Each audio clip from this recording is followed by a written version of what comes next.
하나님 은혜를 감사드립니다. 하나님 지난날에 우리의 단잠을 깨워주시고 또 오늘 하루를 말씀과 기도로 시작하게 하시니 감사드립니다. 오늘도 주님을 바라보며 또 주님 말씀에 귀 기울이며 살아가길 원합니다. 우리와 함께하여 주시옵소서. 예수님의 이름으로 기도드렸습니다. 아멘. 함께 읽으신 말씀은 사도행전 8장 9절부터 25절까지의 말씀입니다. 사도행전 8장 9절에서 25절까지의 말씀입니다. 다 찾으신 줄 알고요. 한 목소리로 합독하시겠습니다. 그 성에 시몬이라 하는 사람이 전부터 있어 마술을 행하여 사마리아 백성을 놀라게 하며 자칭 큰 자라 하니 낮은 사람부터 높은 사람까지 다 따르며 이르되 이 사람은 크다 일컫는 하나님의 능력이라 하더라. 오랫동안 그 마술에 놀랐으므로 그들이 따르더니 빌립이 하나님 나라와 및 예수 그리스도의 이름에 관하여 전도함을 그들이 믿고 남녀가 다 침례를 받으니 시몬도 믿고 침례를 받은 후에 전심으로 빌립을 따라다니며 그 나타나는 표적과 큰 능력을 보고 놀라니라. 예루살렘에 있는 사도들이 사마리아도 하나님의 말씀을 받았다함을 듣고 베드로와 요한을 보내매 그들이 내려가서 그들을 위하여 성령 받기를 기도하니 이는 아직 한 사람에게도 성령 내리신 일이 없고 오직 주 예수의 이름으로 침례만 받을 뿐이더라. 이에 두 사도가 그들에게 안수함에 성령을 받는지라. 시몬이 사도들의 안수로 성령 받는 것을 보고 돈을 들여 이르되 이 권능을 내게도 주어 누구든지 내가 안수하는 사람은 성령을 받게 하여 주소서 하니 베드로가 이르되 내가 하나님의 선물을 돈 주고 살 줄로 생각하였으니 내 은과 내가 함께 망할지어다. 하나님 앞에서 내 마음이 바르지 못하니 이 도에는 내가 관계도 없고 분깃될 것도 없느니라. 그러므로 너의 이 악함을 회개하고 주께 기도하라. 혹 마음에 품은 것을 사하여 주시리라. 내가 보니 너는 악독이 가득하며 불의에 매인 바 되었도다. 시몬이 대답하여 이르되 나를 위하여 주께 기도하여 말한 것이 하나도 내게 임하지 않게 하소서 하니라.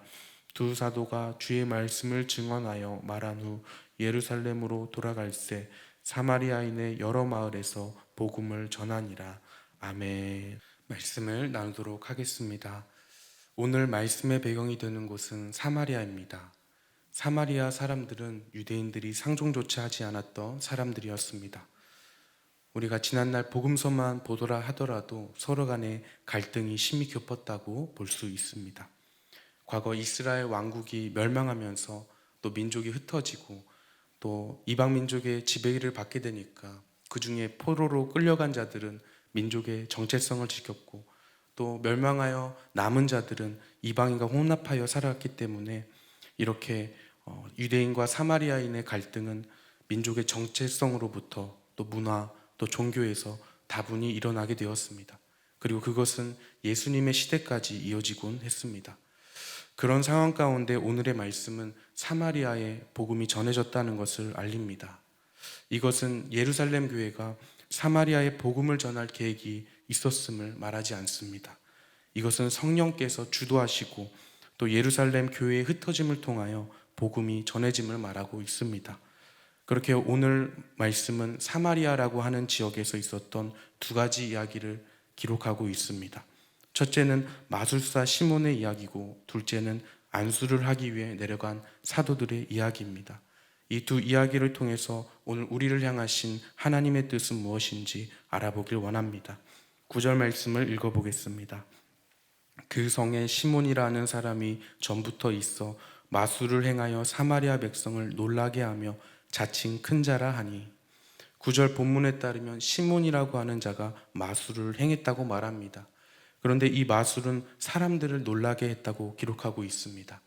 여기서 놀라게 했다는 뜻은 마음의 평정을 잃게 만들었다는 뜻입니다. 쉽게 말해서 혹하게 했다라는 것입니다. 사람이 진리나 또 다른 사람을 따르기 위해서는 마음에 큰 변화가 있어야 합니다. 그런데 이 시몬은 마술로서 사람들을 속이고 마음을 흔들었던 것입니다.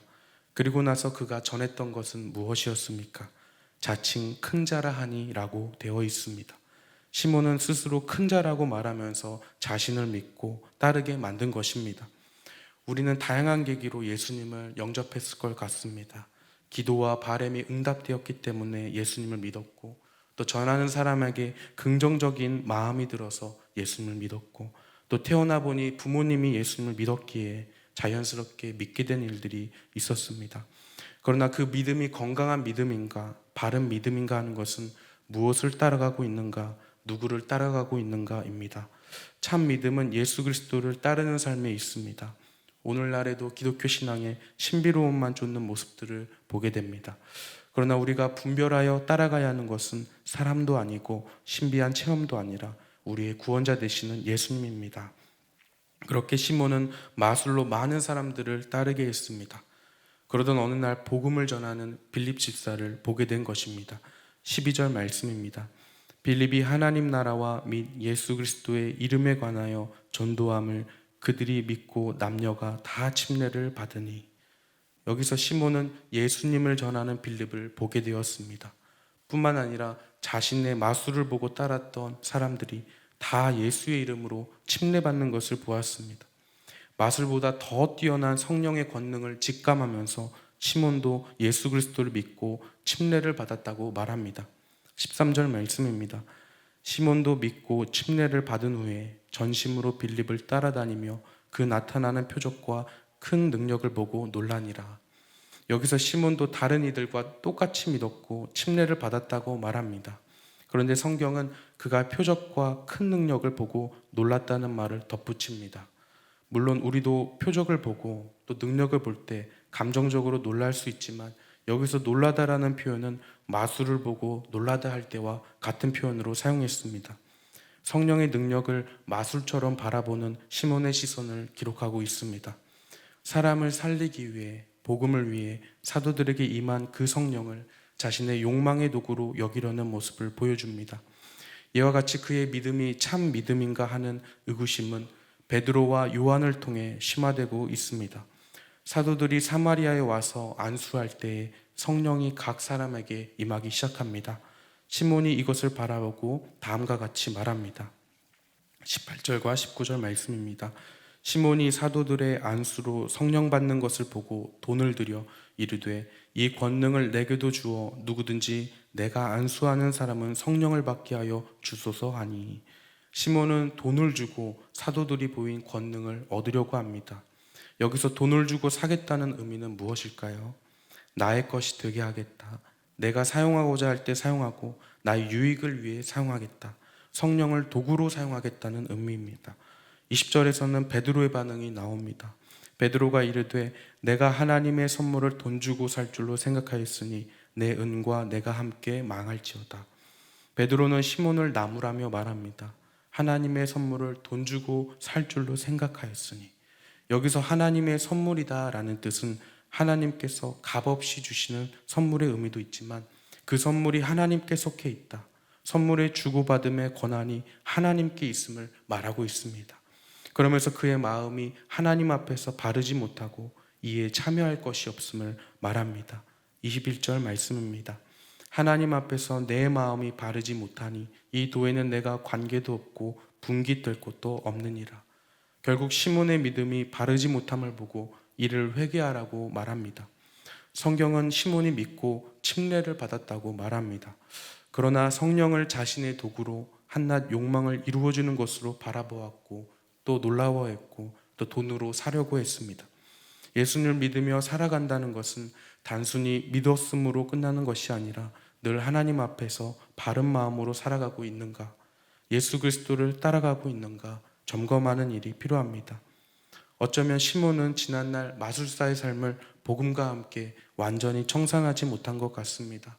아마도 옛날 구원받기 이전의 삶의 방식으로 복음을 이해하고 또 성령을 이해했을 것입니다. 그래서 마술을 부리듯 성령도 부리는 것으로 생각했을 수 있습니다. 그러나 예수 그리스도의 복음을 믿는다는 것은 구원받은 이후의 삶 또한 옛날의 방식이 아니라 새롭게 믿으신 하나님께 합당한 방식으로 살아가야 함을 말해줍니다. 우리의 삶 가운데도 하나님과 복음과 상관없었던 지난날의 가치관과 삶의 방식을 따라가는지 돌아보아야 할 줄로 믿습니다. 그러나 이 교훈은 마술사 시몬에게만 있는 것은 아닌 것 같습니다. 오늘 읽으셨던 본문 8장 14절에서 16절 말씀은 성경학자들이 많은 의문을 품는 구절입니다. 해석도 다양합니다. 유명한 신약학자 하워드 마샬 교수는 이 단락이 사도행전에서 가장 이상한 진술이라고 말합니다. 보통 복음을 믿으면 예수 그리스도 영접하면 그 즉시 성령이 내주하신 일로 이해하는데 이 이야기에서는 성령 내리시는 일이 지연되고 있습니다. 오늘 14절 16절 말씀을 읽어보겠습니다. 예루살렘에 있는 사도들이 사마리아도 하나님의 말씀을 받았다 함을 듣고 베드로와 요한을 보내매 그들이 내려가서 그들을 위하여 성령 받기를 기도하니 이는 아직 한 사람에게도 성령 내리신 일이 없고 오직 주 예수의 이름으로 침례만 받을 뿐이더라. 특별히 예루살렘의 사도들은 베드로와 요한을 보냈다고 말합니다. 베드로는 어떠한 사도였습니까? 사도행전에서 대표적으로 보수적인 사도였습니다. 이방인의 구원을 받아들이지 않았던 사도였습니다. 사도행전 10장의 환산 중에서 하나님께서 말씀하시기 전까지 이방인을 배척했던 베드로였습니다. 뿐만 아니라 요한은 어떤 사도였을까요? 누가복음 19장에서는 예수님께서 사마리아인들에게 거부를 당하실 때 사마리아 땅에 불이 떨어지기를 바라고 있었습니다. 누가복음 9장 53절에서 55절 말씀입니다. 제가 읽어드리겠습니다. 예수께서 예루살렘을 향하여 가시기 때문에 그들이 받아들이지 아니하는지라. 제자 야고보와 요한이 이를 보고 이르되 주여 우리가 불을 명하여 하늘로부터 내려 저들을 멸하라 하기를 원하시나이까. 예수께서 돌아보시며 꾸짖으시고 사마리아를 경멸했던 요한과 이방인 구원을 받아들이지 않았던 이 베드로를 하나님께서는 지금 사마리아로 보내신 것입니다. 8장 17절 말씀입니다. 이에 두 사도가 그들에게 안수함에 성령을 받는지라. 베드로와 요한은 성령이 사마리아 사람들에게 임하는 것을 직접 목격하게 됩니다. 자신들이 배척하고 거부했던 사마리아인들도 하나님의 구원이 임했다는 사실을 깨닫게 됩니다. 예수 그리스도와 복음이 민족의 적대적 관계를 깨고 예수 그리스도를 통하여 교제와 연합을 이루셨다는 것을 알게 된 것입니다. 우리가 이 두 이야기를 통해 알 수 있는 것은 구원받은 성도의 삶이란 구원받기 전에 나의 방식으로 살아가는 것이 아니라 하나님의 마음에 합당한 방식, 복음의 방식으로 살아가야 함을 보여줍니다. 때로는 우리도 마술사 시몬처럼 예수 그리스도를 따라가는 것보다 그의 능력과 은혜와 사랑에 힘입어 나의 욕망을 따라가려는 위험이 언제든 존재합니다. 사도들처럼 나의 경험과 가치관으로 예수 그리스도의 사역과 성품을 제한하며 살아갈 수도 있습니다. 오늘 복음이 도전받고 있는 것은 바로 나의 과거와 나의 관념, 바로 나였습니다. 그러나 오늘 베드로는 22절에서 회개하고 주께 기도하라고 말합니다. 주께 기도하며 주의 말씀을 듣고 주님 앞에 살아가는 것이 우리에게 필요합니다. 오늘의 말씀처럼 마음에 품은 것을 사하여 주시는 좋으신 하나님 앞에 나를 살피사 내 마음을 아시며 또 나를 시험하사 내 뜻을 알게 해달라는 다윗과 같이 코람데오의 삶을 살아가시는 저와 성도님들 되시기를 예수님의 이름으로 축복합니다. 아멘. 기도하시겠습니다.